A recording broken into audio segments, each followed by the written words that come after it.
कानपुर के वकील अखिलेश दुबे के ऊपर जो आरोप लगे हैं वो इतने गंभीर हैं कि अगर किसी और पर लगे होते तो अब तक पता नहीं क्या कुछ हो गया होता, बुलडोजर दौड़ा दिया गया होता। लेकिन फिलहाल हालात ऐसे हैं कि रिपोर्टर अखिलेश यादव के घर से बाहर वीडियो तक नहीं बना सकते हैं। अंदर की खबर यही है कि अखिलेश दुबे की फाइल योगी तक तो पहुंच गई है, लेकिन अखिलेश यादव इस पूरे मामले पर और भी ज्यादा एक्टिव हो गए हैं। उन्होंने कहा है कि जब तक कार्रवाई नहीं होगी तब तक वो आवाज उठाते रहेंगे। इस बार कैसे अखिलेश दुबे की मुश्किल को बढ़ाने का काम किया है अखिलेश यादव ने, क्या बहुत बड़ी मांग अखिलेश यादव ने की है, कैसे योगी सरकार पर हमला बोला है, पूरी कहानी मैं आपको बताती हूँ। जैसा कि आपको भी पता ही है कि बीते 2 हफ्तों में मामला काफी गर्मा रहा है। अखिलेश दुबे के ऊपर अलग अलग तरह के आरोप लगे हैं और मामला कोर्ट में भी चल रहा है। उनके ऊपर सरकार की जमीनों पर कब्जा करने, लोगों को मनमानी तरीके से फंसाने, लोगों से वसूली करने, उनको धमकी देकर पैसे ऐंठने जैसे गंभीर आरोप लगे हैं। अखिलेश यादव ने क्या कुछ कहा है उसके बारे में हम बात करेंगे, मगर उससे पहले जान लीजिए कि अब क्या नए खुलासे अखिलेश दुबे को लेकर हो रही हैं।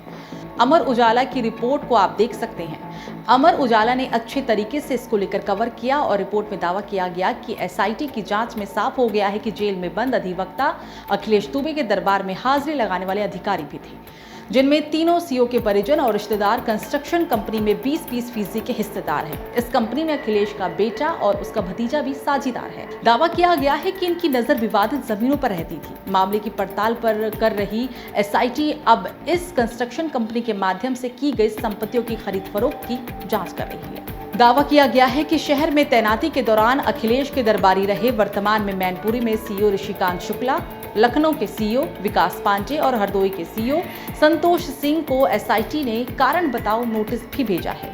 इन सभी पर अखिलेश के साथ व्यवहारिक रूप से जुड़ने का आरोप लगा है। दावा किया गया है कि इन लोगों ने अखिलेश के कहने पर एक कंस्ट्रक्शन कंपनी बनाई थी। इस मामले की तेजी से जांच की जा रही है, लेकिन अखिलेश यादव का गुस्सा पूरे मामले पर भड़का हुआ है। कानपुर के वकील अखिलेश दुबे की गिरफ्तारी को लेकर योगी आदित्यनाथ सरकार पर अखिलेश ने निशाना साधा। अखिलेश यादव ने आरोप लगाया कि अखिलेश दुबे भारतीय जनता पार्टी के बहुत करीबी हैं और सरकार से उनकी नजदीकी के कारण ही उनके खिलाफ कठोर कार्रवाई जैसे कि बुलडोजर एक्शन नहीं होगी। कोई बहुत खासम खास भारतीय जनता पार्टी का है जो पकड़ा गया। अखिलेश दुबे पार्टी का करीबी व्यक्ति है, इतना करीबी है कि वो भाग नहीं पाया। खबर ये भी उल्लेख है कि अखिलेश दुबे को कानपुर में फर्जी मुकदमे दर्ज कराकर और ब्लैकमेलिंग के जरिए करोड़ों रुपए की उगाही करने के आरोप में गिरफ्तार किया गया है। उनके सिंडिकेट में पुलिस अधिकारियों से लेकर बड़े सफेदपोश नेताओं तक के संबंध होने की बात सामने आई है।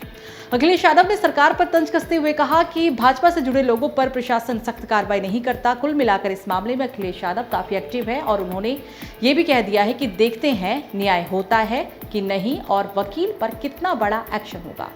आप हैरान रह जाएंगे, लेकिन पुलिस सूत्रों के मुताबिक अमर उजाला ने यह भी दावा किया है कि युवतियों के आरोप लगाकर एफआईआर दर्ज कराने का खेल सिर्फ कानपुर में ही नहीं चल रहा था। अखिलेश दुबे के साथ जुड़े कुछ युवतियों और लड़कियों का इस्तेमाल कन्नौज, कानपुर देहात, फतेहपुर और कई अन्य शहरों में कर रहे थे।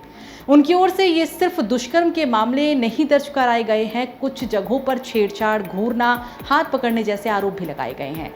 इन मामलों में 50,000 से 2 लाख रुपए तक दिए जाते थे। हालांकि सारे आरोप की जांच कोर्ट में चल रही है। जांच के बाद ही मामला साफ होगा कि क्या सही है क्या गलत। लेकिन अखिलेश यादव जिस तरीके से बयान दे रहे हैं, इस मामले में एक्टिव हैं, इस बार आरोपी बच नहीं पाएगा। इस पूरे मामले पर आप क्या कहना चाहेंगे, कमेंट में बताएं।